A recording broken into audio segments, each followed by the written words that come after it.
The Skakel household had exploded into a large, boisterous, and disruptive environment with little, if any, parental control. Anne, who had always wanted lots of children and, quote, was always happy to being pregnant, according to Florence Comfort, now had a skewed conception of what family life really entailed. Since George had given her the wherewithal to hire help, Anne's world now revolved around her many outside social activities, and much of her energy was focused on keeping George, her successful breadwinner, happy. Increasingly, she had little time left for her children. George's firm belief in the sanctity of the family had shifted too. While he deeply loved his children, Great Lakes Coal and Coke, which was growing in huge leaps, was his real baby, and required his constant attention. At the core, George Skakel was a businessman, observed Patrick Graham. He didn't have the time for his family. As Ethel's brother Jim observed years after their father's death, if all of his kids had been born without legs, that would have been the luck of the draw. Dad would still be out doing business.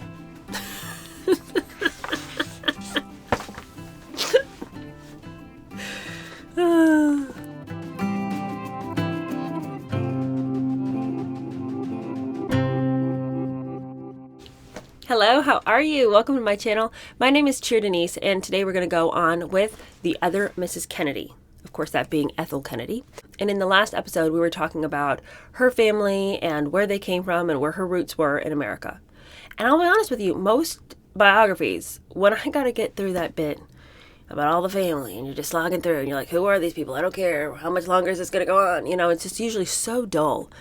Not so in this book. Jerry Oppenheimer brought it with people that we don't even care about. So can you imagine? Imagine how good this book's going to be. And this particular section is about her parents and her and the kind of marriage her parents had and the kind of parents they were. And it was chaotic in her household. And I think that this is really illuminating when we look at the kind of household that we know she had. Ethel's family was known to have been a very chaotic and crazy household. Parenting, it seemed like it was kind of like not on the table. And everyone's kind of just raising themselves. Well, that's the kind of house Ethel came from. So buckle up, friends. It's gonna be good. It's gonna be real good. This section is called The Patriarch, Part 2, and this is really about her dad. And of course we know from the last part, came from a chaotic household of his own with a extremely alcoholic father who ended up, practically drowning himself in a ditch, staggered home and died of pneumonia, but really it was from the drink, right? So his household was chaotic, but he decided to rise above. And so the beginning of this chapter is talking about how George Skakel managed to rise above and, his entrepreneurial spirit and how he ended up becoming a millionaire. And it talks about how he met his wife, Anne, and then it talks about the kind of household they had. So that's kind of the trajectory of this chapter. It's so good. So, of course, you'll remember that the book is divided into parts, and then within those parts are chapters. So, chapter 6 of this book is called Finding a Wife. Unlike his father, George Skakel had excellent eyesight. He also had keen powers of observation and a phenomenal memory for numbers. Those attributes, which would help make him a wealthy man, were displayed on his first full-time job as a lowly freight rate clerk on the Sioux City line of the Chicago, Milwaukee, and St. Paul Railroad. The year was 1913. And George was 21. He'd been working for the railroad about 6 months, getting by on minimum wages, with no future for advancement, when a notice was posted on the company bulletin board informing employees that a string of freight and coal cars had recently been stolen. Listing the cars' serial numbers, the company asked employees to be on alert for the equipment. While his co-workers ignored the bulletin, George took it seriously. He jotted down the numbers and committed them to memory. Several weeks later, as George was sitting in one of the switch towers beside the tracks chatting with a coworker, a long freight train rumbled slowly by. Suddenly, George recognized something familiar about the rolling stock passing below. In his mind's eye, he saw the numbers he'd memorized.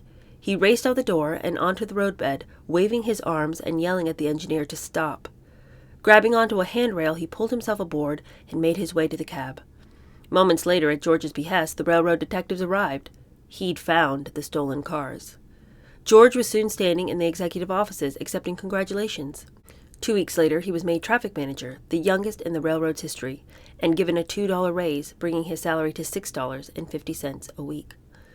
George stayed with the railroad for the next few years, becoming progressively bored and disenchanted, another cog in the company wheel. The final blow came when he learned that a longtime employee was about to be fired just 2 weeks before retirement so the company wouldn't have to pay his pension. George, who would always have strong feelings for the working man, was outraged. But his philosophy, never break another man's rice bowl, met with deaf ears when he protested the dismissal to his superiors.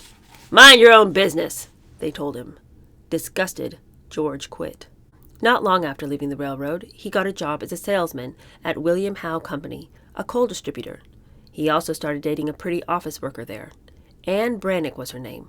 She was a tall Liverpool Irish girl with a cameo complexion and lustrous blonde hair who lived near Wabash Avenue in the blue-collar South Side. Unlike the colorful history of the Skakels and the Jordans, Anne's roots were drab. Her mother's family, the Hughes clan, and her father's, the Brannicks, were poor and uneducated. Their forebears were among the hundreds of thousands who fled Ireland, sailing from Liverpool to the United States in the midst of the tragic potato famine of the 1840s, when starvation from the potato crop failure claimed 750,000 lives. As a side point, has anybody ever wondered why the Irish were starving in the potato famine when they lived in the ocean? I mean, it's an island, isn't it? Couldn't they have just sort of, cast out a net? How do you starve on an island when there's fish everywhere around you? I don't know. Anyway, maybe that's probably a really stupid statement, and I'm sure I'm going to get a lot of comments, people being like, how hateful of you. Well, I'm not trying to be hateful. I'm just saying that, devastating if your main food source is destroyed. But at the same time, what were y'all eating before the potatoes? Have people in Ireland only ever eaten potatoes? What did they do before that? I don't know. Anyway, Anne was cute, funny, boisterous, bright, but George had to look up to her because, as one of their offspring would note years later, Dad was only about 3/4 as big as Mom. The size difference didn't matter, though. George liked everything about Anne, except for her religion. Anne Brannick was a staunch Catholic. Her mother, Margaret, was an Episcopalian who'd converted to Catholicism at her husband's urging when Anne was 10. Subsequently, Margaret Brannick had become a fervent and demonstrative Catholic who raised Anne to be a crusader like herself. Margaret Brannick was as intensely Catholic as Gracie Skakel, George's mother, was anti-Catholic. Anne was required to attend early morning mass every day at St. James Roman Catholic Church on Wabash Avenue, trudging through deep Chicago snows if she had to, before going to classes at St. James Catholic School. And when she was old enough, she taught Sunday school at St. Mary's Catholic Church. It was a very religious environment that Anne lived in, remembered her lifelong friend Florence Ferguson Comfer. We used to go to church together every day. The nuns were very strict. Anne was a Catholic's Catholic. Her mother instilled that strong, strong religion in her. Anne would imprint the same kind of religious zeal on her own children, especially her daughter Ethel. Anne was closest to her mother, rushing home after school every day to the family's small apartment on East 52nd Street. Anne was more or less a homebody, said Comfer. She and her mother did everything together. She taught Anne to be a homemaker. Life at the Brannicks centered in the kitchen, where mother and daughter, along with Anne's younger sister, whom Ethel would be named after, had contests to see who could bake the best-tasting jellies and cakes. Anne's father, Joseph Brannick, was as big and burly as any Chicago cop, and Anne would take after him physically. A hard-drinking Irishman, he was rarely around and offered little security for the family, jumping from one menial job to another, hotel worker, night watchman, supporting his family as best he could. When he was at home, he'd often get drunk and surly in front of Anne and her mother. In many ways, the Brannick household was as dysfunctional as the Skakels. Because of Joe Brannick's drinking, he and his wife separated. Margaret Brannick would eventually spend the rest of her years living with her daughter Anne and her enormously successful son-in-law, George Skakel. After graduation from high school, Anne enrolled in a secretarial business school that advertised on matchbooks. She had a natural ability as an office worker and got high marks for her typing, filing, and shorthand. At one point, she suffered an unexplained health problem. With the help of the Catholic Church, she left Chicago for about a year and went out west, where she worked on an Indian reservation teaching English to the children. What might that have been? Why would one be sent away for a year with an undisclosed health problem? I mean, I don't want to make suggestions or anything like that. Now, was the Catholic Church involved in everybody's health problems, or was it just a sort of thing that an unmarried mother might find help for? I don't know. I mean, these things happen. I don't know, but it is odd that you would have an unexplained health problem and then just disappear for a year and then come back. And, she never had any health problems ever again. That resulted in her having to go seek a different climate for a year. And if you're that sickly at one point in your life, it's interesting that you would never need the assistance of that dry Western air again. Do you know what I'm saying? Anyway, when she was growing up, she always talked about having a big family, said Florence Comfer. There was a woman who lived in our neighborhood who had a lot of little ones, and on Saturdays, Anne would go visit the woman just to be with the children. Anne wrote me letters from the Indian reservation telling me how much she loved spending time with the children. Anne returned to Chicago in better health and shortly thereafter met George Skakel. She thought he was wonderful. George became her whole life, Comfort said. Having grown up in a home where Catholicism was condemned, George had serious doubts about getting too deeply involved with a woman like Anne. His brother Bill had shocked and angered their mother a few years earlier when he married a Catholic girl. When George told his mother about Anne Brannock, Gracie was heartsick. She advised George to drop her. But Anne was a determined, persuasive, and domineering young woman and refused to be shunted aside. She saw something in George that she'd never perceived in a man before. She felt his innate strength, drive, and ambition, and knew for certain that he'd be a success. She was determined to win him, determined to escape Chicago's poor Irish ghetto. Anne was a strong woman. She told George that if he wanted her, the only way he'd get her was by allowing a Catholic priest to marry them, said Florence Comfer. That was the rule in those days for girls marrying a man who didn't have the same religion. Anne was a Catholic, and George had no special beliefs. Anne felt there was no reason for George to object. George, who privately questioned the validity of his parents' prejudice towards Catholics, finally succumbed. On November 25, 1917, the two were joined in holy matrimony by Father Edward Mullen, a Paulist priest, at St. Mary's. It was a very simple, very small wedding, recalled Comfer, one of the few guests. After the ceremony, they had a breakfast or a lunch, and that was it. I can't even remember if there was a honeymoon. All I know is that George gave Anne a ring, and he would give her a good life. He adored her. He was a good man. Before George could say the word rosary, he found himself living in one of Chicago's densest Catholic neighborhoods, 2 blocks from the parish church and school, with a live-in Irish Catholic mother-in-law and a controlling and calculating wife who would bring 7 ardent Catholics into the world during their first 10 years of marriage. Oh, the setup, you guys. George is going to be a workaholic. And when you look at the situation at home, I'd probably be a workaholic too. Intense. It's an intense household, with your mother-in-law over there barking on one side and your wife's barking in the other ear. It'd be like, I gotta go to the office, and all these little kids running around, none of them trained. No parenting in this house, as you'll see. Where can I set this so I can grab it better? Maybe over here. While George and Anne were still courting, fighting had broken out in Europe. Just 7 months before their wedding, President Wilson brought the United States into the First World War. A few days later, the Selective Draft Act was signed into law requiring all men between the ages of 21 and 30 to register for possible service. Somehow George escaped the draft. It wasn't until February 26, 1918, 3 months after he married Anne, that he enlisted in the Naval Reserve Force, reporting for boot camp at the Great Lakes Naval Training Center. It was a tumultuous time for the newlyweds, because Anne had just learned she was pregnant. Naturally, Anne and George were scared. With George in training, Anne went back to her job at the coal company and lived with her mother. Luckily, she'd be able to see George on weekends because the Great Lakes base was just north of Chicago. With Anne to support and a baby on the way, George decided to become an officer for the additional salary.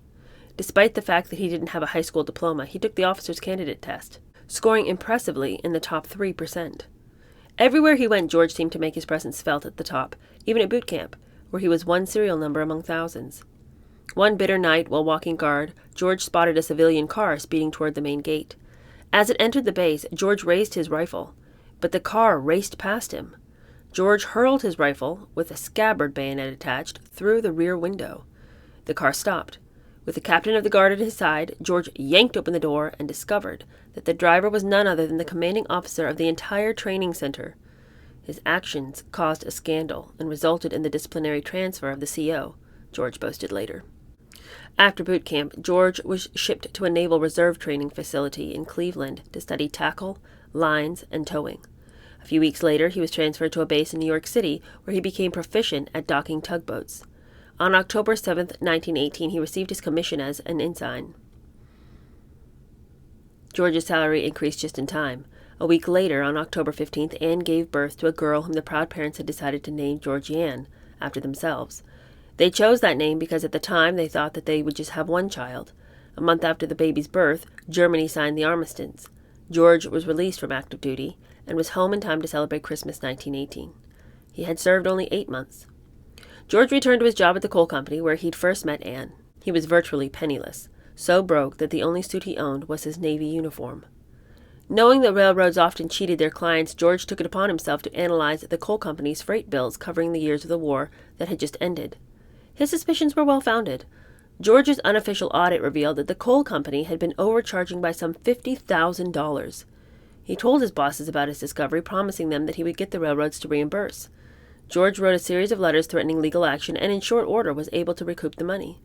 His bosses congratulated him, but when George asked for a raise, they refused. Furious, he demanded a 10% commission, $5,000, for the money he recovered, but the bosses laughed in his face. George quit, determined that he'd never work for anyone again. Yeah, I'd quit too. That's ridiculous. $50,000 in 1918? I mean, that's not chump change. That's a good bit of money he found. And for them to just be like, why should we bother to help you? Thanks for the $50,000, pal. There at the door.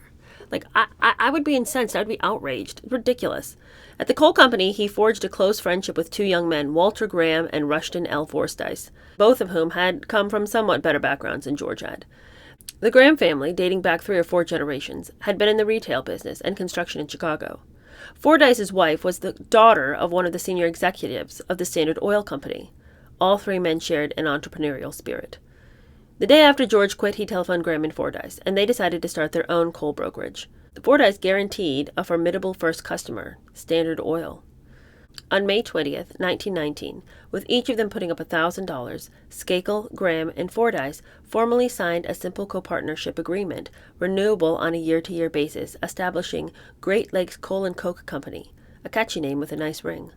Their first office, which consisted of a long desk with multiple telephones and a couple of filing cabinets, cost them nothing because of Fordyce's connection.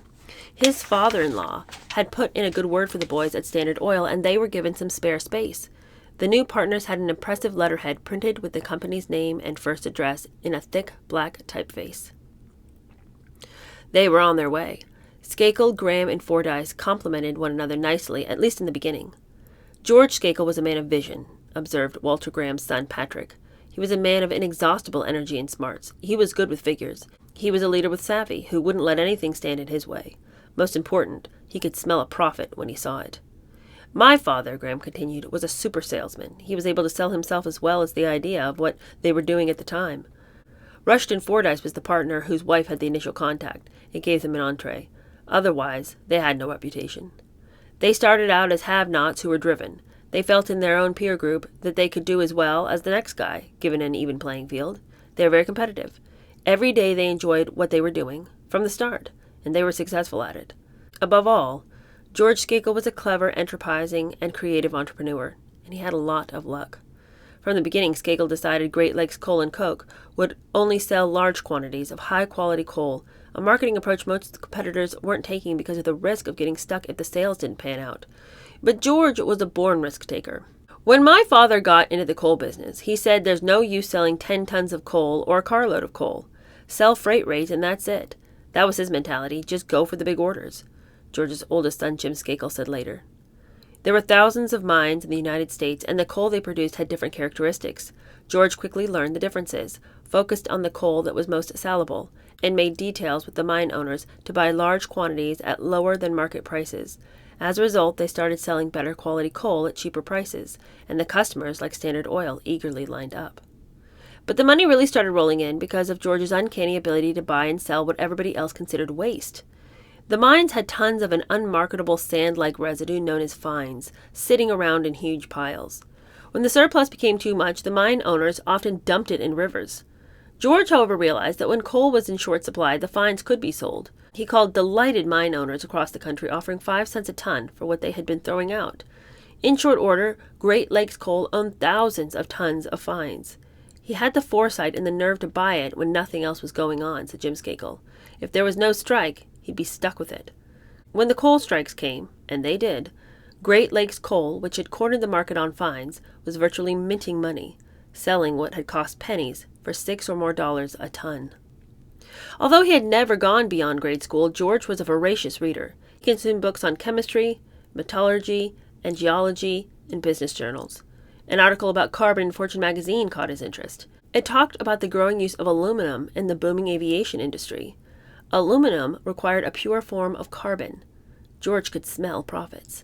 He knew enough about coke to realize that if you put it in a cement kiln and burned off the gases and impurities, you'd get a pure form of carbon, precisely what the aluminum companies required. George then learned from Fordyce's father-in-law that the big oil refining companies generated enormous quantities of coke during the process of manufacturing gasoline.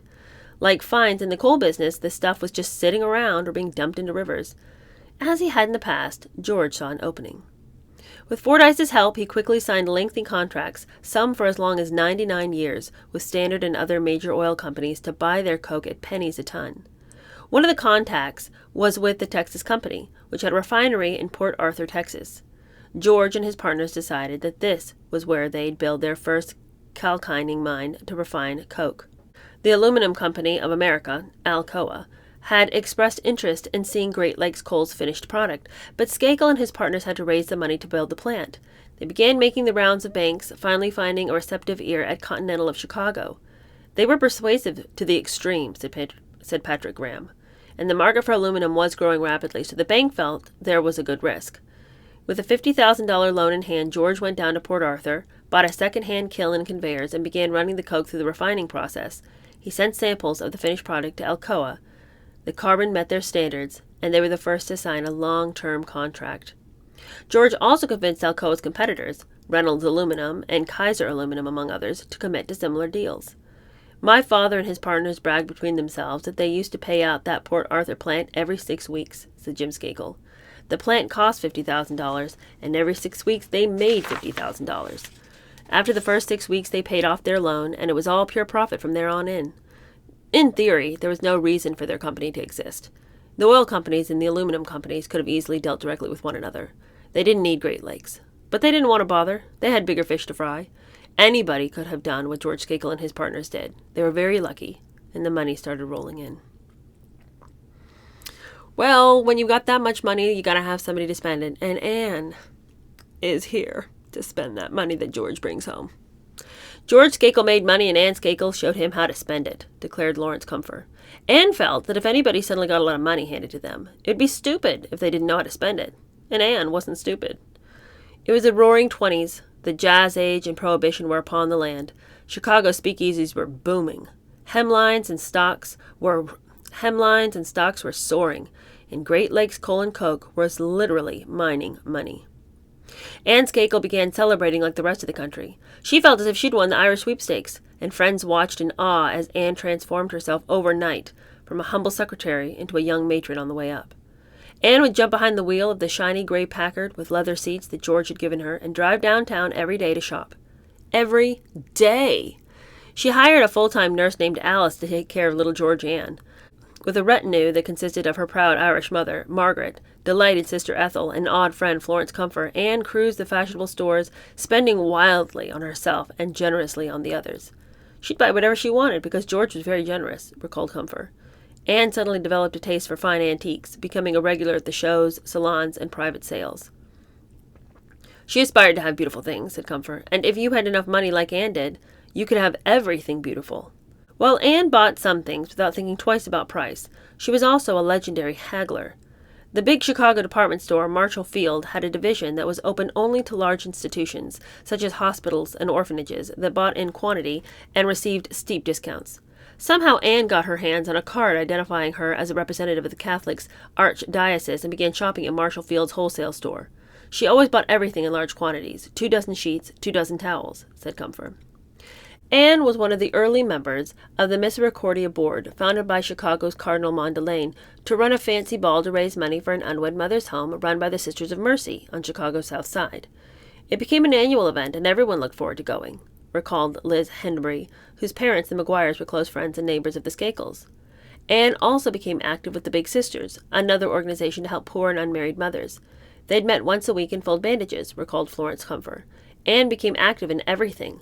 She was a churchwoman, joining church boards and frequently running church functions such as bridge and sewing parties. Anyone who needed a leader or help, they'd call on Anne. She also got involved in political organizations for the socializing. But see, you have to ask yourself, what's Anne doing at home? Because George Ann's not the only child she has. Now, right now it is, but that's not how it's going to stay. She's going to have 7 kids by the end of this, in 10 years.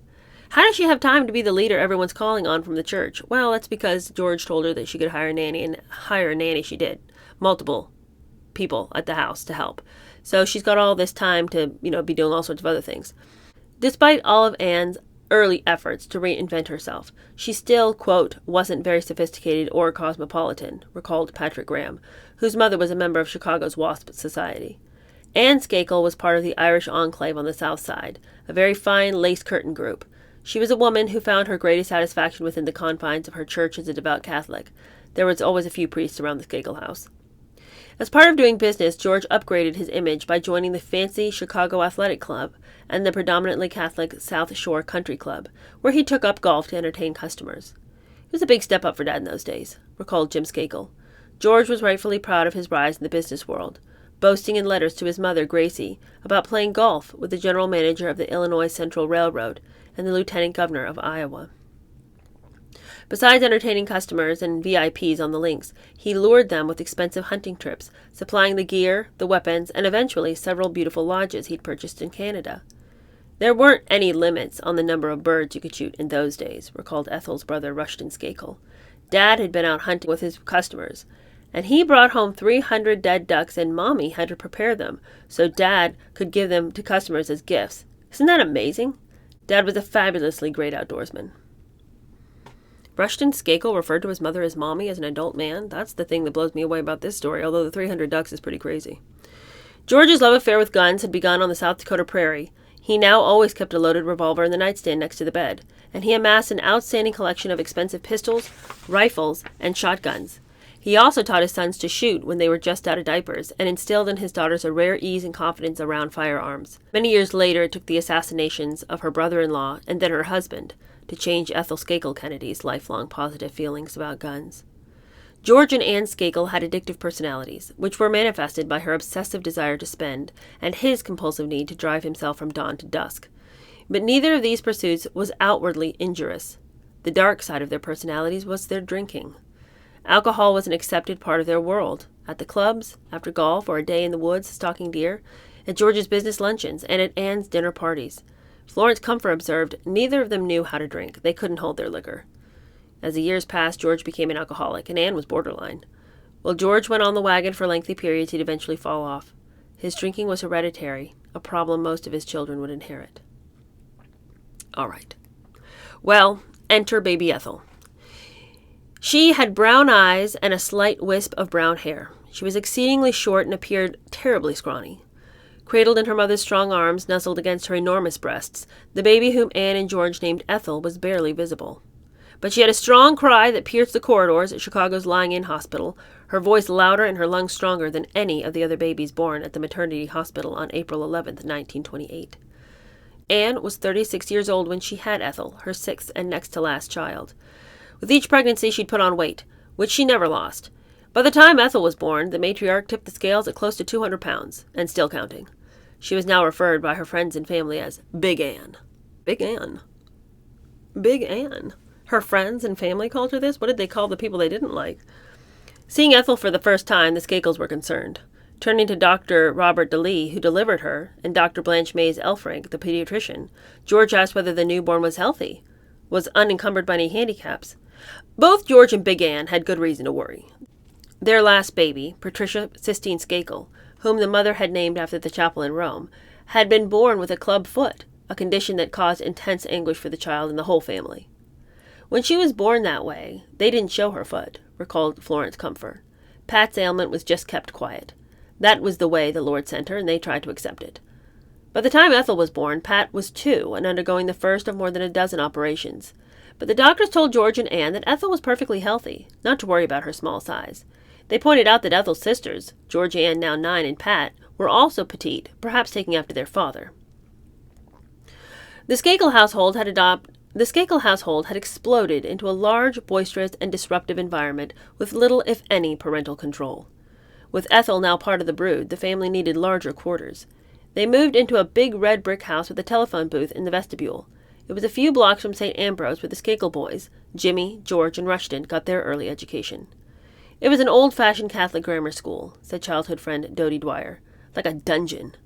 A few years earlier, the neighborhood where the school and the Skakel home were located had been the scene of the crime of the century, kidnapping of little Bobby Frank by teenage millionaire thrill killers Nathan Leopold and Richard Loeb. The kidnapped boy walked right down the same street that we did to get to school, Dodie Dwyer recalled. There were no blacks, was the way Jim Skakel remembered the neighborhood. In those days in Chicago, if blacks came past Cottage Grove Boulevard to the Lake Michigan side where we lived, the cops stopped and searched them. A lot of people might not admit that today, but that's the way we lived. Anne, who had always wanted lots of children and, quote, was always happy to being pregnant, according to Florence Comfer, now had a skewed conception of what family life really entailed. Since George had given her the wherewithal to hire help, Anne's world now revolved around her many outside social activities, and much of her energy was focused on keeping George, her successful breadwinner, happy. Increasingly, she had little time left for her children. George's firm belief in the sanctity of the family had shifted, too. While he deeply loved his children, Great Lakes Coal and Coke, which was growing in huge leaps, was his real baby, and required his constant attention. At the core, George Skakel was a businessman, observed Patrick Graham. He didn't have the time for his family. George Skakel had become a driven man. He would spend the rest of his life escaping the demon of his alcoholic father and his impoverished roots by pursuing wealth in all of its trappings. As Ethel's brother Jim observed years after their father's death, if all of his kids had been born without legs, that would have been the luck of the draw. Dad would still be out doing business.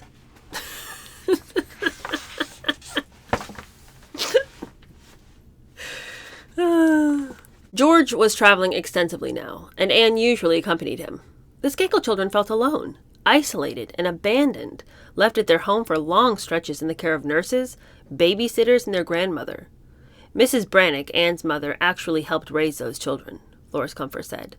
Years later, Rushton Skakel acknowledged that he and his brothers and sisters were deeply affected by their parents' long absences. They were gone for 3 months at a time, he said. We always missed them. The oldest of the 3 Skakel boys, Jimmy, who was named after his alcoholic paternal grandfather, was already a problem child when his little sister Ethel joined the family. Jim was a trial in both Mother and Daddy's life, said Rushton. Jim was a 7-year-old terror in knickers who was in desperate need of his father's guidance and discipline and his mother's love. He'd already been causing mischief and was constantly crying out for his parents' attention, behavior that would continue into adulthood. Jimmy was the wild one, a terror, a little villain, said Florence Comfer. He was into everything, so he demanded more attention. He was the oldest boy, his mother's favorite, and Anne had the most problems with him. I remember he came to visit us one night for dinner, and we all had to go to church, so we left Jimmy at home. And when we returned, we discovered that he'd entered the basement of the apartment house behind us and stolen the toys of the children who lived there. Well, you just have to ask yourself, if the child's the problem child, why are y'all going to church and leaving him at the house? Shouldn't he be right there in the pew with you? And if you know he's a problem, why are we leaving him alone? And then being shocked that he stole the toys from the kids next door. Isn't that just right up his alley? That's exactly what he would do. So, how much of this is Jimmy's fault, and how much of this is the fact that the family keeps leaving this kid alone? Anyway, part of the route that Jim Skakel took to St. Ambrose was along heavily traveled Cottage Grove Boulevard. While the other children trudged through the snow and cold to get to class, Jim found a faster, more exciting route. He'd wait for a trolley car to stop at the corner and then grab onto the rear post, getting a free but dangerous ride. He'd do the same thing on his way home for lunch. Some of the mothers saw him do it, and the principal found out about it and called Jimmy in and warned him not to do it again, Comfer said. Jimmy didn't stop, so the nuns expelled him because they couldn't be responsible for his safety. Anne was very upset. She pleaded with the nuns at St. Ambrose, and they finally permitted him to come back. Anne never told George that his son had been expelled because she was afraid he'd punish him. Anne acted on the advice of her mother, who loved Jimmy intensely. Anne's mother would do anything rather than see Jimmy get punished, even though he was always getting into trouble, recalled Florence Comfer. No. They didn't love him. If you love a child, you make sure that you teach him not to do the things he shouldn't do. If you love a kid, you don't ignore a kid's bad behavior. Because you can see into the future as an adult. You've got to do something about it. You can't just be like, oh, I love him so much, that's why I don't want to punish him. No, you love yourself so much that you don't want the conflict of punishing the child. But you call it love. It isn't. Anne had more than she could handle dealing with Jim's behavior, Pat's handicap, and the precociousness and wildness of her 3 other children, ranging in age from 5 to 9. As a result, she couldn't devote as much time as she might have to little Ethel. Ethel would feel compelled to compete with her siblings for parental attention and approval. In the end, she would all but abandon her own flesh and blood for a new family that would accept her more fully as one of their own, the Kennedys. Besides Jim, there were 2 other brothers at home when Ethel arrived. George Jr., 6, the second son, the most handsome of the boys, was named after his father and great-grandfather. Almost as wild as Jim, he would one day inherit his father's mantle, but his life would be riddled with personal scandal and end tragically. The other son, Rushton Walter, was almost 5, the quietest of the brothers, named in honor of his father's partners, Rushton Fordyce and Walter Graham. Rushton was the good boy in the family, angelic-looking with rosy cheeks. Dodie Dwyer, who went to St. Ambrose with the Skakel boys, remembered him coming to her aid in 3rd grade when a bully gave her a terrible bump. Rushton came running over, and I remember him being very kind. The eldest child, Georgianne, was 9 years old when Ethel was born, and she was her mother's shining star. Bright, precocious, and responsible, Georgianne was being modeled by Big Ann into her own image. Anne taught her about antiques, entertaining, shopping, cooking, and taking care of the other children, said Florence Comfer. Georgianne kind of took over for Anne when she was away. Even though she was just a girl, Georgianne referred to her sisters and brothers as the children. It was as if she were the mother. Anne trusted her implicitly. Even at a young age, Georgianne was a Catholic zealot, who accompanied her mother to every Mass that was offered, and was the pride of the Sisters of Mercy nuns, who taught her at St. Xavier's, a Catholic school not far from St. Ambrose. Anne had unilaterally decided to raise all her children as Catholics, which disturbed George. But he was not the type of man who verbalized his feelings. Introspection and communication would never be Skakel traits. When it came to their religious differences, particularly in raising of the children, George acquiesced to Anne. But he once expressed his intense feelings during a visit with his brother Kurt's second wife, Doris. I remember we were talking about our families, and George said, "Sometimes my children don't seem to belong to me." My mouth dropped open because I knew George loved his children, she said later. But he gave me the strong feeling that he felt alienated from them because Anne was such a strong Catholic and raised her children that way. He never felt a part of any of that. The whole Catholic issue put a strain on their marriage. Well, yeah, I mean, if you're not going to decide to be Catholic with your spouse, it is kind of a major roadblock to your understanding of each other. I mean, Catholicism, if you're going to be a true Catholic, that's not just like a sort of a, loose part of your identity. It is your identity. Chapter 10, The Crash. This is our last chapter for this part. The year 1929 began happily for the Skakels. Over Easter, George and Anne, along with their year-old Ethel and 10-year-old Georgianne, took a 3-day train trip to New Orleans to see the Mardi Gras, and to visit George's older brother Bill Skakel and his family. Aside from exchanging holiday cards and gifts by mail, George and Anne had never met Bill's wife Julia or their children, George William, 15, Robert Curtis, 14, and Betty, who was 9. Ever since they'd run away from the South Dakota homestead as teenagers, the brothers had been somewhat distant. When George started Great Lakes Coal, he asked his brother to join him, but Bill stubbornly refused, asserting that he would never earn a dime. Instead, Bill chose to become a manufacturer's representative for a hearing aid company, and then watched enviously as George built an empire. While he earned a decent living, he'd never come anywhere near George's league. But Bill Skakel had different values than his brother. A lively and charming man with dark good looks, he acted in a little theater, enjoyed literature, classical music, and the arts, was an avid gardener, and had an eye for pretty women. George and Big Ann arrived in New Orleans bearing gifts, an expensive mama doll for Betty, a cloisonné watch for Julia. Throughout the week, George and Big Ann entertained their poor relatives in style, taking them to expensive restaurants and attending Mardi Gras balls and parties. Betty Skakel Madale remembered her Uncle George as a tiny man having enough charm to impress everybody, and her Aunt Anne as a mountainous, spontaneous woman prone to capriciousness, a side of her personality that surfaced at one of the Mardi Gras parades. We were sitting down front in the reviewing stands when the queen of this particular parade, a little girl, stopped in front of us. It was a chilly night, and she was only wearing a rhinestone tiara, gloves, and an evening dress. Anne said to her mother, "Julia, what is that child doing out there without a coat?" My mother told her that she was probably too poor to own one. Aunt Anne, a giant of a woman in all proportions, who was wearing an ermine cape that reached to the ground, said, "This is ridiculous," and gave her fur to the queen to wear for the evening. This was typical of Anne. She was given to generous impulses. Not long after George and Big Ann returned to Chicago, Bill Skakel ran off with a pretty secretary who had become pregnant. "Uncle George was very upset with my father," said Betty Madale later. "I don't know whether he believed that marriage was an endurance contest, but he felt it should last forever. And while he wasn't Catholic, he didn't believe in divorce." George felt so strongly about his brother's indiscretion that he never spoke to him again. That summer of 1929, George was busy traveling on business, while Anne vacationed with the children and the Comforts, renting a cabin on a lake in Merrill, Wisconsin, a 5-hour drive northwest of Chicago. Anne brought her mother and the nurse to help care for the children while she idled away her days reading. George wrote to his mother that business was taking all of his time and that he missed his family. He noted that the children were healthy and that little Ethel, having celebrated her first birthday, was doing especially well. The family reunited in late August. In September, the oldest children returned to school. 5 weeks later, when Ethel was 18 months old, the stock market crashed. It was Black Thursday, October 24th, 1929. Wall Street, the famous banner headline in Variety exclaimed, lays an egg. For the Skakels, the non-stop ride on Cloud 9 would take a sudden but temporary nosedive. George Skakel never gambled with his own money. Unlike others during the 20s, he didn't speculate. He didn't participate in the margin buying frenzy, though he did make a sizable investment in conservative utility bonds. Taking a big hit, George was suddenly cash poor. Remembering that difficult time, Jim Skakel said, "Dad didn't go broke, but he didn't have the money that he had before. One minute we had a big house near the University of Chicago. When the bottom fell out, we were back in the apartment on Drexel Boulevard." Industry came to a virtual standstill. As Patrick Graham put it, the company took a little dip when the Depression came. It was nip and tuck for a while. By the time of the crash, Great Lakes Coal and Coke had one less partner to feed, Rushton Fordyce, whose connections a decade before had given the company its much-needed initial kickstart, had been ousted because, according to Rushton Skakel, he tended to glub, glub, glub. Jim Skakel explained what happened. Fordyce was a drinking man, and one day he turned in an order for a couple of trainloads of coal to be shipped to Standard Oil. My father got the coal and had it delivered. A few days later, the head of the refinery, Fordyce's father-in-law, called and said, "What the hell is this?" My father said, "It's the coal you ordered."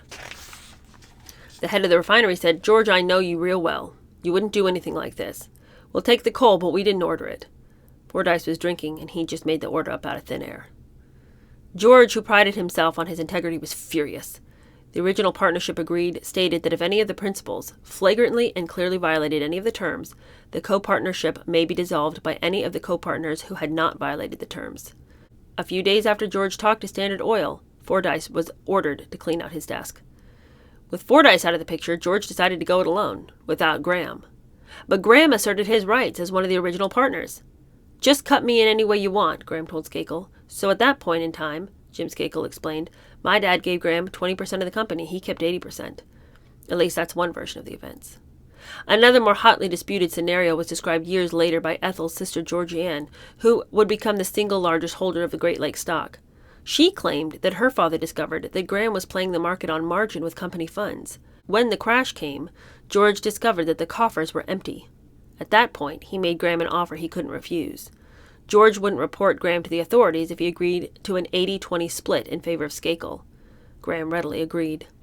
Whichever way it happened, Skakel and Graham worked closely and hard to keep the company afloat in the aftermath of the crash and the beginning of the Great Depression. Patrick Graham, who'd eventually become a director of the company alongside Ethel and her siblings, said his father, quote, always felt he had enough, and he was never made to feel that he was a junior partner. Because Skakel and Graham needed money to remain afloat, several sources offered to come to their rescue. Their creditors, George's brother-in-law, and Big Ann herself. Aunt Ann was a resourceful woman, observed Betty Skakel-Medale. Over the years, Uncle George would ask her how much she needed to run the house, and she'd tell him a figure that was twice as much as she actually needed. And he'd work it over, and she'd bank half of it. Then in the middle of the month, she'd come to George again. So she had a healthy little account. When the crash came, and George found his private parts in the proverbial sling, Aunt Ann said, "Here, dear, let me help you out." Can you imagine? Can you imagine that your wife is over here basically making money off of you and you didn't even know it? What a world. Joel Solari, a shrewd Italian immigrant with a law degree who had married Big Ann's sister Ethel, had risen to the post of secretary at the Peabody Coal, one of Chicago's largest coal companies. During the worst of the Depression, Solari saw an opportunity to get a piece of his brother-in-law's auction. He offered $500,000 to George for equity in Great Lakes Coal and Coke. George said thanks, but no thanks. He didn't want to give up any part of the company, confident that things would improve. Solari was a very shrewd guy money-wise, said Jim Skakel, but so was my dad. Years later, Joe Solari and his son would attempt to wrest control of the company away from the Skakels in a behind-the-scenes corporate power struggle that would pit brother against brother, sister against sister, cousin against cousin. For now, though, it was mainly the oil companies that kept Great Lakes Coal and Coke's head above water when others in the business were drowning. Those people were willing to carry the company for a while, said Patrick Graham. George and my father had marvelous relationships with their suppliers, the oil companies, who had deep pockets. The oil companies saw Great Lake Coal as doing a service for them, making a market for the petroleum coke. The oil companies didn't want to see them go under, so they said, well, don't worry about paying the bills for a while. I remember in the 30s when everybody else was doing badly. We were living a very good life.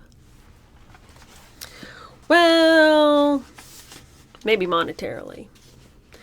But that household sounds chaotic to me. That's the end of that. The next part we're going to read is called Bowl of Cherries. It's a little bit longer, so that part might have to be cut up into 2 episodes. But I don't know about you guys, but I am here for this. This is some drama, and it's only going to get more and more and more dramatic. But what do we think about Big Ann? Big Ann. If I had a big chicken, I'd name her Big Ann.